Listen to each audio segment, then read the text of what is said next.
So if you've been following the channel for a while now, you know that we have done some pretty crazy things to the Volkswagen. Everything from custom intercooler to from scratch, from the ground up exhaust system, and many other bolt-on modifications. In today's video, I'm going to explain to you guys the future plans that I have for this car. I actually want this video to be an interactive video, so I want you guys to let me know in the comments what you guys think about all the future modifications that I have planned for my car. And please, if you have any more suggestions for potential modifications, please comment down below. I'll be happy to consider all of your comments, and yes, I will be reading all of the comments. So some of you guys think that the car is already perfect, it's super sick, it's super clean, but honestly, in my opinion, there is still always room for improvement. So the number one thing that I really want to get for this car, and it is a priority, is the front fog lights. My car did not come with fog lights. Instead, I have these plastic covers on both sides of the car. So that is the number one thing that I really want to install on this car, is the fog lights. It looks sick with these headlights, but I don't know about you guys, but I feel like it's just something's missing there. There shouldn't be just this piece here with just like nothingness in there. I feel like I do need the fog lights. I already have the headlight switch inside the car for it, so that's already good to go. I really do want fog lights though. Number two item that I do want to upgrade on this car is, if you look at these wheels look sick. They look absolutely amazing. I love these wheels a lot. I have an obsession with these wheels. However, if you look behind the wheels, what do you have there? You have the stock, boring, ugly looking brakes, one piston caliper. Very ugly and disgusting. I want to upgrade the brake system to a 6-piston red caliper. Again, there is already a supplier in China. You'll see it on the screen right here. I want to do 6-piston upgraded calipers, stainless steel lines, performance pads, and obviously the caliper brackets associated with it. So that, very important. It will complete the look of the car. And also, accompanied with the front brakes, I do want to paint the rear calipers like a bright red or like a cherry red, just to match the front brakes. Otherwise, if I just have red in the front and, you know, gray in the back, that just looks silly in my opinion. Big brakes are definitely missing behind those beautiful wheels. All right, now, if we go inside the car, it's got leather, all the doodads, tchotchkes, and all the bells and whistles. But the one thing that my biggest pet peeve is, everything is leather in here. Well, not everything, but you guys know what I mean. Everything looks nice except this ugly, I don't know what this material is. This is like a vinyl or something. I do want to get a carbon fiber steering wheel for this car.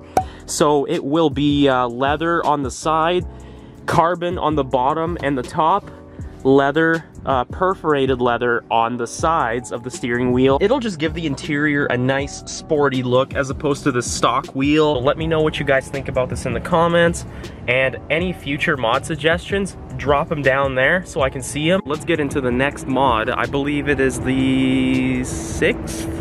I don't know, who knows? I lost track now. So if you guys have been following the channel, you already know that I have the dynamic lighting system in the front and in the back. So we have the dynamic turn signal headlights in the front and the dynamic turn signals in the back on the taillights.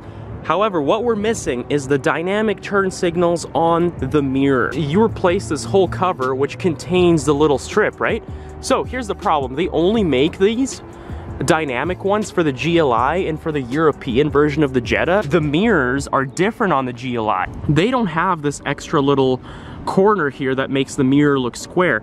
The GLI mirror looks more like that. It's got this one pointy corner at the end, but it doesn't have the second one. So it looks a little bit different.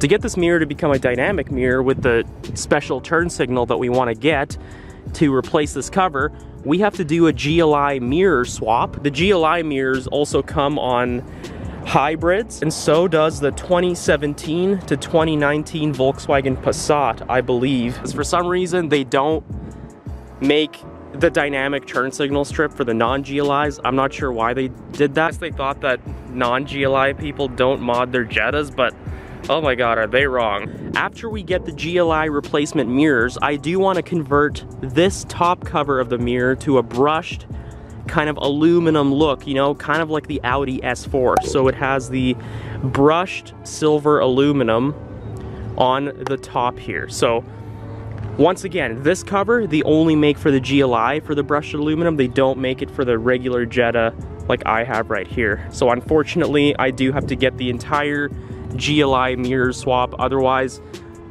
all of those mirror mods are pretty much impossible. We're moving on to the inside of the car once again. I've always wanted to add the A-pillars that contain the Fender audio system tweeters around this area right here, and also perhaps adding the Fender audio system amplifier. You take the whole A-pillar off, you just replace it with the tweeter one right here, and you wire in the tweeters to the door speakers down there, and that's all you basically need to do for them to work. Let me know what you guys think of this one. I think it's super cool. I think it'll add a nice little touch to the interior, along with the nice steering wheel that we will install. We're moving to the back of the car, specifically to the handling department. So, rear sway bar upgrade for the car. And I believe this sway bar is by 034 Motorsports. Correct me if I'm wrong, but that is the kind of sway bar that I hear is the absolute best for our cars. And to get this sway bar, you do need the independent rear suspension. You can't use torsion beam or torsion axle, whatever it's called. It has to be IRS suspension, which I do have. Instant handling gains, super sick. The last modification item that I was really thinking about and that I've really had my eyes on for a couple months now is the vent P3 gauge replacement by P3 gauges. So what this does is it's basically a boost gauge that is integrated into the driver's side vent. I think it's pretty cool. You can see your boost levels, you can clear check engine lights. It's kind of like the best thing you can get, as close as you can get to an access port in this car. Definitely worth considering. That's all I'm going to have for you guys in today's video. Let me know what you guys think about all these modifications that we just talked about. Let me know what you guys think about them. Let me know if you guys have your own suggestions for this car and what you want me to do to it. As always, hope you guys are having a great day, and I will catch you guys in the next one. Peace.